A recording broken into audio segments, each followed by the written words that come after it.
You ever watch someone twist a key in your kid's bedroom door, your home, your safe space, and realize in one sickening heartbeat that the line just got crossed for the last time? Yeah, that happened to me. Let me back up a sec. It started with a key in a lock and a woman named Linda Traz. She stood outside Ethan's door, my son, 16 good kids, smart but anxious as a hunted rabbit, sliding that HOA-issued key into the knob, all smug with her little badge and pressed slacks. HOA security allows us to perform emergency checks on unsupervised minors, she chirped, like I was supposed to say thank you. Inside, I heard Ethan's voice crack, Dad, she's opening it. I didn't say she could. That door barely creaked an inch before I hit it flat with my palm, slammed it so hard the trim groaned. I'd crossed the porch in 4 steps. That old survival mode kicked in, the one I thought I'd put away after we moved here. You just entered a minor's bedroom without consent, I said low and cold. Hope the HOA's legal budget is ready for what's coming. She blinked, tried to find her corporate smile, mumbled something about community guidelines and safety inspections.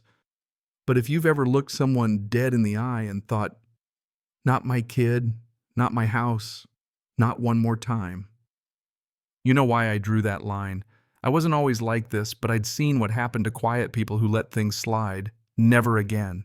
For the record, I know the rules. I wrote half the county's residential access policy after a nurse's restraining order blew up at the last hospital I worked.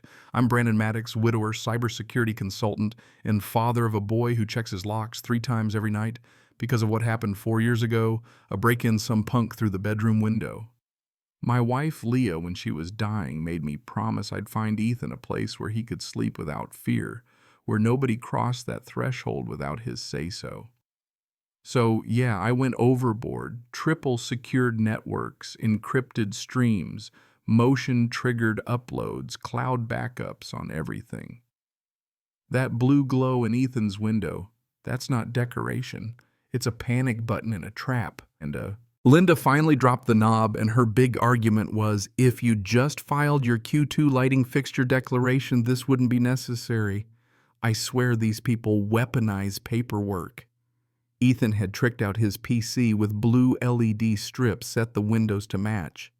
HOA said it was a visual nuisance, so instead of a warning, they brought a key. I didn't yell, didn't make a scene, just stared until she slunk off the porch like she'd never wanted to be there in the first place. She's on the feed, Ethan whispered on my phone. I got everything. He always does. What Linda didn't know, and none of them on that little power tripping board knew, was that I'd already traced 6 other privacy breaches in 8 months. Already had a friend at the Attorney General's office waiting for my call. They thought we were just a family with cameras. Nah. We were about to be the legal hazard they couldn't contain. Linda never reported what she did. No apology, no incident form. Just a fresh violation notice in my mailbox, like I was late paying for the newspaper. Claimed Ethan's LEDs endangered nighttime visibility for passing vehicles. We lived on a cul-de-sac, no traffic, no line of sight from the street. Logic wasn't the point. Control was. The next day I took Ethan for a walk. He barely spoke, kept his hoodie up, hands in his pockets, phone pressed tight to his chest like a shield. Every time we passed a house, he checked the windows. After Leah died, he spent a month holed up looping firewall tutorials, barely talking. I thought we'd moved past that. I thought Granite Hollow, a neighborhood marketed as neurodiverse friendly, would help. Turned out that was just a sales pitch. That night after Ethan was asleep, I pulled the archive. There she was, Linda's silhouette, her badge caught in the soft blue PC light, time-stamped to the second. Next morning, I walked down to the HOA office. Mateo, the kid at the desk, didn't look up till I said I want to log a privacy breach. He tried to send me to the Tier 2 portal. I told him 3 submissions were already ignored and I had video. His eyes got real big, real fast. Sir, if this is an accusation against the board president, it's evidence, I said. California Intrusion of Privacy Act. He said someone from the board would contact me. I told him not to bother, I'd be in touch. That day, the residence forum I used, granitevoices.net, was gone. Terms of service violation. Not a coincidence. I checked. The domain had shifted to a shell LLC tied to, you guessed it, the HOA's attorney. They weren't just hiding complaints, they were burying the pattern. So I dug deeper, called an old contact at the Office of Consumer Protection. She told me to keep collecting, stay encrypted, and above all, keep Ethan out of the spotlight. That night I asked Ethan if he'd ever seen anyone else with a key. He nodded. Ms. Brantley from Unit 12, she opened the Johnson's gate once. That family moved out with no warning, no forwarding address. The puzzle was starting to look uglier. HOA board meeting, fluorescent lights, plastic chairs, a crowd that looked like they were waiting for the principal to call them in. Linda up front acting like nothing happened. But Diane Porter, the secretary, wouldn't look at me. She just kept wringing her hands, pen hovering over her pad. I waited for public comments and called it out. I'm reporting a violation of California Penal Code 647J, unauthorized entry into a minor's space. A couple heads turned. Linda tried to brush it off, not an agenda item. I let her know the footage was going to outside authorities, and I made sure everyone heard about the master key access. Afterward, Diane found me. You have no idea what you're walking into, she said. She logs everything. Notes on families' kids' behavior. Claims it's for safety. Her hands shook. I didn't know how far it went until tonight. I asked her to help me expose it. She fled, but she'd cracked. I checked Ethan's feed the next day. Linda's badge, Diane reflected behind her in the monitor. She'd seen it. She'd watched. The next violation notice was taped to the door, centered, bold, all caps, final citation. Refusal of required interior access, daily fines, compulsory entry, threats of a property lien. They'd gone nuclear. Ethan, wide-eyed, asked if they were really coming inside. They're testing boundaries, I told him. We're about to show them where they end. Drove to City Hall, met Gina Alvarez, code enforcement.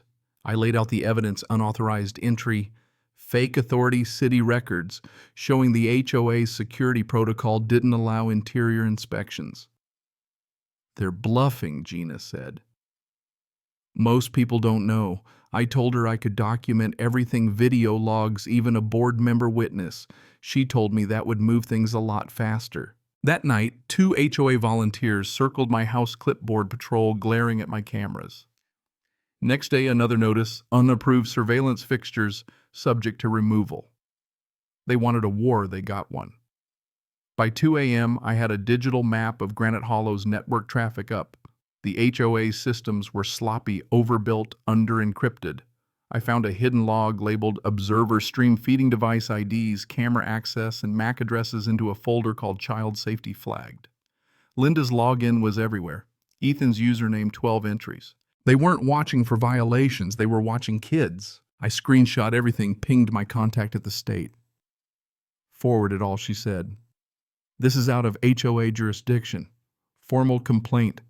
State data laws and maybe biometric surveillance. That was the crack. The next morning I told Ethan. He listened. What do we do now? We expose it, I said. I filed a formal complaint, cited the IoT security law, and told Diane what I'd found. If this goes to court, you're either complicit or a cooperating witness. 3 hours later, meet me tomorrow. I can't carry this alone anymore. We met by the old garden trail tucked away behind the tennis courts. Diane's hands trembled as she handed over a folder.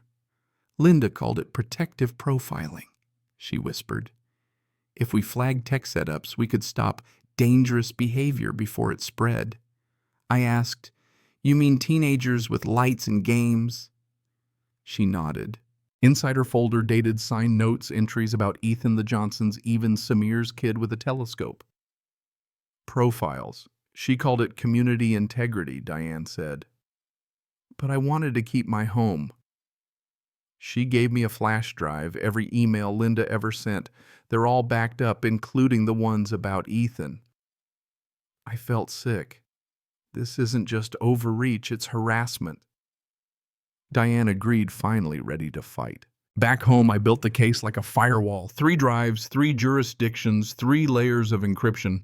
Then I sent it all to the state, the Department of Justice, the FTC, even the Electronic Frontier Foundation. By the next morning, I had a case number taped to my mailbox. Let them come. They did. Emergency board review. Linda's attempt to strip me of resident privileges. But the room was packed. People were done being quiet. I stood up, binder in hand, voice steady, and laid out everything: the surveillance, the profiling, the illegal entries, the logs, the proof. Diane stood beside me, owned her notes, her mistakes. Samir and Janelle spoke up about their kids. Half the room was clapping before Linda even realized she'd lost control. She tried to adjourn, but nobody budged. That afternoon, her name came down from the office door, and interim board took over. The city confirmed privacy violations, intimidation, unauthorized inspections. A week later, the state opened an official investigation. Ethan read the letter beside me. Does this mean no one else can do what she did? No one ever should have, I said. Now they can't get away with it.